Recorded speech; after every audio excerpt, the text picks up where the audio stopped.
안녕하세요. 김동호 목사입니다. 오늘도 날마다 기막힌 새벽을 삼아서 은혜의 자리를 찾아 나오신 여러분들에게 하나님의 특별하신 은혜와 깨달음과 축복이 함께 하시기를 바랍니다. 오늘은 창세기 19장 12절에서 22절 말씀 제가 봉독하려고 합니다. 그 사람들이 롯에게 이르되 이외에 네게 속한 자가 또 있느냐? 네 사위나 자녀나 성중에 네게 속한 자들을 다 성 밖으로 이끌어내라.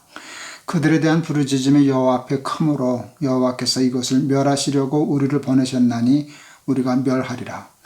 롯이 나가서 그 딸들과 결혼할 사위들에게 말하여 이르기를 여호와께서 이 성을 멸하실 터이니 너희는 일어나 이곳에서 떠나라 하되 그의 사위들은 농담으로 여겼더라. 동틀 때에 천사가 롯을 재촉하여 이르되 일어나 여기 있는 내 아내와 두 딸을 이끌어내라. 이 성의 죄악 중에 함께 멸망할까 하노라. 그러나 롯이 지체하며 그 사람들이 롯의 손과 그 아내의 손과 두 딸의 손을 잡아 인도하여 성 밖에 두니 여호와께서 그에게 자비를 더하심이었더라. 그 사람들이 그들을 밖으로 이끌어낸 후에 이르되 도망하여 생명을 보존하라. 돌아보아 보거나 들에 머물지 말고 산으로 도망하여 멸망함을 면하라. 롯이 그들에게 이르되 내 주여 그리마옵소서. 주의 종이 주께 은혜를 입었고 주께서 큰 인자를 내게 베푸사 내 생명을 구원하사 내가 도망하여 산에까지 갈 수 없나이다. 두렵건대 재앙을 만나 죽을까 하나이다.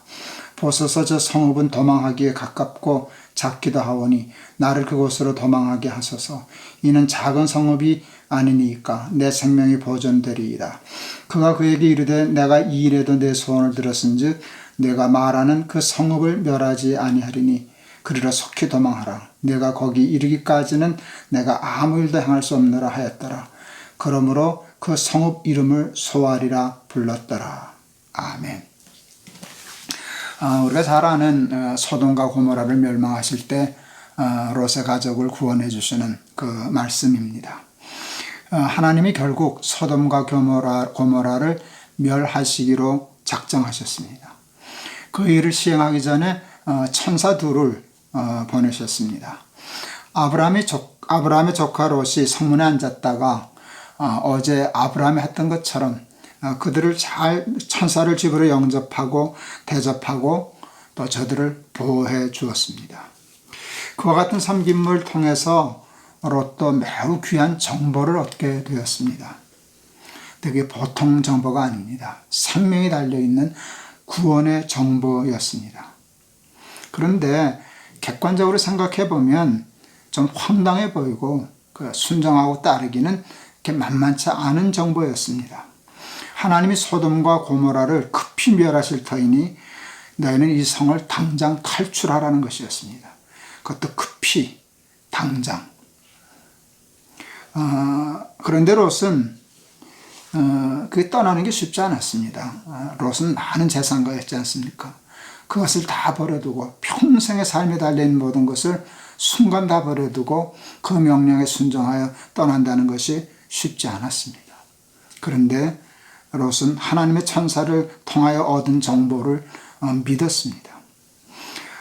믿으면 지금껏 자기가 모은 전 재산을 다 소돔과 고모라에 두고 뒤도 돌아보지 않고 그것도 당장 생각할 틈도 없이 떠나야만 하는 상황이었는데 롯은 거기에 순종했고 결국 그것 때문에 구원을 얻었습니다. 아브라함처럼 그러지는 못했습니다. 좀 머뭇거리기도 하고 그랬더니 하나님이 롯을 더 불쌍히 보시고 손을 잡아 끄셔서까지 탈출하기는 하셨지만 그래도 거역하지 않고 하나님이 붙잡아 이끄는 손을 따라 탈출함으로 롯은 구원을 얻었습니다. 사람에게 있어서 가장 어려운 것이 뭘까? 여러 가지 있겠지만 자기가 쌓았던 모든 재산, 공적, 명예, 자리를 버려두고 어느 순간에는 떠나는 것입니다. 예수님에게 영생의 길을 묻던 부자 청년 하나가 있지 않았습니까? 예수님이 그의 그 전곡을 찌르시는 말씀을 하셨습니다. 너희 모든 재산을 팔아 가난한 자에게 나누어 주고 너는 나를 쫓으라. 예수를 쫓고 싶어하는 마음이 그 청년에게는 있었습니다. 그런데 재산을 팔아서 가난한 자에게 다 주라는 말에 걸려 넘어지고 말았습니다. 그냥 슬며시 돌아가고 말았습니다. 여러분, 그 청년의 모습이 오늘 우리들의 모습 아닙니까? 이해는 가는데, 이해가 어려운 건 아는데 그대로 살기는 너무 어려운, 그래서 결국은 떠나지 못하고 순종하지 못하고 다시 소돔과 고모라 땅에서 멸망하는 삶을 사는 것이 오늘 우리들의 모습이 아닐까 싶습니다. 믿음은 만만한 게 아닙니다. 입으로만 주여줘야 한다고 믿는 게 아닙니다. 상상할 수 없는 결단과 용기와 포기가 없이는 그 믿음을 지켜낼 수가 없습니다. 그러므로 우리는 오직 의인은 믿음으로 말미암아 살리라 하는 말씀을 그렇게 쉽게 받아들여서는 안 됩니다. 그게 그렇게 만만한 일은 아니었기 때문입니다. 롯은 그 사실을 가족에게 알립니다. 그리고 탈출하자고 말합니다.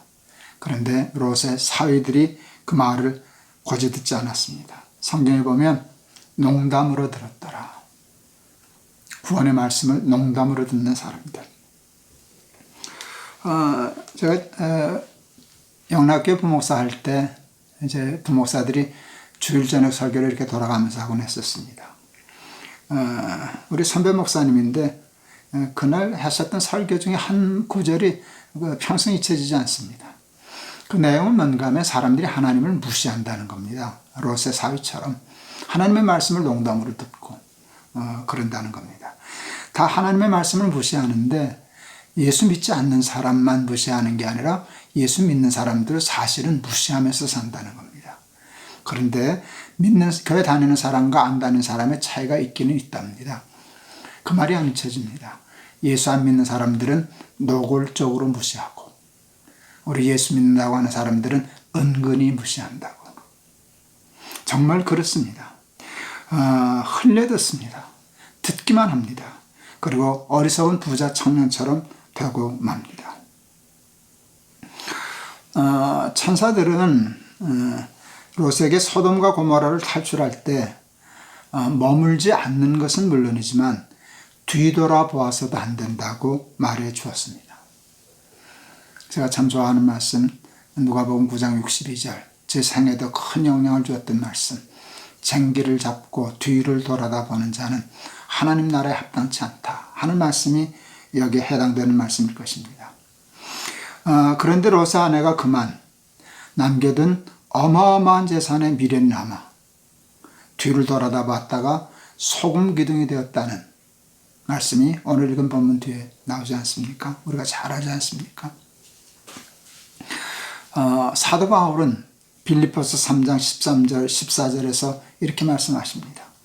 형제들아, 나는 아직 내가 잡은 줄로 여기지 아니하고 오직 한 일, 뒤에 있는 것은 잊어버리고 앞에 있는 것을 잡으려고 표대를 향하여 그리스도 예수 안에서 부르신 부름의 상을 위하여 쫓아가노라. 뒤에 것을 잊어버린다는 게 참 말처럼 쉽지 않습니다. 특히 나름 세상에서 잘 되고 나름 세상에서 성공했다고 하는 사람들이 더 어렵습니다. 떠날 줄을 모릅니다. 놓을 줄을 모릅니다. 넘겨줄 줄을 모릅니다. 계속 머물려 합니다. 움켜잡으려고 합니다. 그것을 누리려고 합니다. 세상만 그러는 게 아닙니다. 세상 사람들은 당연히 그럴 수 있겠죠. 근데 교회도 그럽니다. 예수 믿는 사람도 그럽니다. 세상 사람만 그런 게 아닙니다. 교인도 그렇고 장로도 그렇고 목사도 그렇고 우리도 그렇습니다. 오늘날 우리 한국교회의 쇠퇴 원인이 바로 여기에 있는 것이 아니겠습니까? 제가 그 노자의 도덕경 참 좋아했습니다. 공을 세웠다고 내 것이라 하지 않는다. 내 것이라 하지 않으므로 구태여 머물려 하지 않는다. 예수 안 믿는 노자도 그 정도 수준의 삶을 살았는데 여러분, 그 도덕경보다 성경을 믿고 사는 우리들이 어떻게 그 삶을 실천하지 못하고 롯의 아내처럼 뒤돌아보다가 포기하지 못하고 머물려 하다가 움켜잡으면 다 자기 것 되는 줄 알고 그러다가 이렇게 소금 기둥이 되는 그런 벌을 받으면서 살아야 하겠습니까? 한국교회는 하나님의 은혜로 또 그리고 우리 믿음의 조상들의 훌륭한 믿음의 그 정신 때문에 복을 받은 교회입니다. 그 복으로 말미암아 한국교회는 외형적으로 많이 성장했습니다. 큰 교회들이 생기기 시작했습니다. 큰 교회를 하나님이 세워주신 까닭은 그 큰 교회의 사명이 아마 있었기 때문일 거라고 생각합니다. 큰 집에는 작은 그릇도 있고 큰 그릇도 있다. 큰 그릇도 있고 은 그릇도 있고 뭐 나무 그릇, 질 그릇도 다 있지만 그것도 하나님 필요해서 만든 그릇입니다. 살림하다 보면 큰 그릇도 있어야 되지 않겠습니까? 살림하다 보면 큰 그릇으로만 살림할 수 있습니까? 찻잔 같은 작은 그릇도 있어야죠. 그러니까 하나님 쓰시는 그릇이기 때문에 뭐 크게도 하고 작게도 하실 수 있는데 문제는 작든 크든 하나님의 소용대로 하나님의 쓰시기 합당한 깨끗하고 자기를 비운 그릇이 되면 다 귀한 그릇이라 그랬습니다. 하나님이 귀하게 쓰시려고 큰 대형교회를 만들었더니 그 대형교회에 있는 눈에 보이지 않는 권력, 돈, 자리, 욕심들이 만만치 않습니다. 그걸 떠나지 못해서 머물러 있고 원로, 공로, 명예, 세습. 여러분 이러다 우리 다 소금기둥으로 남게 될 것 같습니다. 남 탓하지 말고 우리도 우리가 섬기는 모든 일에서 그게 교회든 가정이든 또 직장이든 세상이든 모든 것에서 하나님이 어느 날 떠나라 하면 뒤도 돌아보지 않고 떠날 수 있는 그런 사람들 되실 수 있기를 축원합니다. 우리가 좀 부족하면 하나님이 롯처럼 손을 잡아 끌어주실 거예요. 그때 그 손 뿌리치지 마시고 죽으면 죽으리라. 저거 다 없어도 하나님이 이끄시는 대로 가면 살 수 있어 하는 믿음 가지고 하나님 쫓아 사는 저와 여러분 다 되실 수 있기를 주의 이름으로 축원합니다. 오늘 롯의 이야기를 읽으면서 참 소금기둥 이야기가 마음에 많이 남습니다. 뒤돌아보면 떠나지 못하면 움켜잡으면 결국 남는 건 소금기둥밖에 없습니다. 오늘은 그냥 하나님께 롯과 같은 믿음과 그 믿음의 용기를 가지고 또 완전하진 못했지만 그래도 순종함으로 소돔과 고모라를 떠나 구원받았던 것 같은 삶 나도 살게 해달라고 기도해 주시고 롯의 아내처럼 미련 부리다가 소금기둥 되지 않게 해달라고 그런 기도하는 하루 되셔서 승리하는 저와 여러분 되기를 주의 이름으로 축원합니다. 오늘 찬송은 그 302장 찬송 골랐습니다. 제가 이렇게 먹이시다 보니까 높은 소리도 안 나고요 낮은 소리도 안 나서 참 찬송 부르기가 어렵습니다. 근데 어떡하겠습니까? 302장 내 주 하나님 넓고 큰 은혜는 저 큰 바다보다 깊다. 너 곧 닷줄을 끌러 깊은 데로 저 한가운데 가보라. 언덕을 떠나서 창파에 배 띄워 내 주 예수 은혜의 바다로 내 맘껏 져가라. 왜 너 인생은 언제나 거기서 저 큰 바다 물결 보고 그 밑 모르는 깊은 바닷속을 한 번 헤아려 안 보나. 언덕을 떠나서 창파에 배 띄워 내 주 예수 은혜의 바다로 내 맘껏 져가라. 많은 사람이 얕은 물가에서 저 큰 바다 가려다가 찰싹거리는 작은 파도 보고 마음 약하여 못 가네. 언덕을 떠나서 장파에 배 띄워 내 주 예수 은혜의 바다로 내 맘껏 져가라. 자 곧 가거라. 이제 곧 가거라. 저 큰 은혜 바다 향해. 자 곧 내 너를 저 깊은 데로 가라. 망망한 바다로 언덕을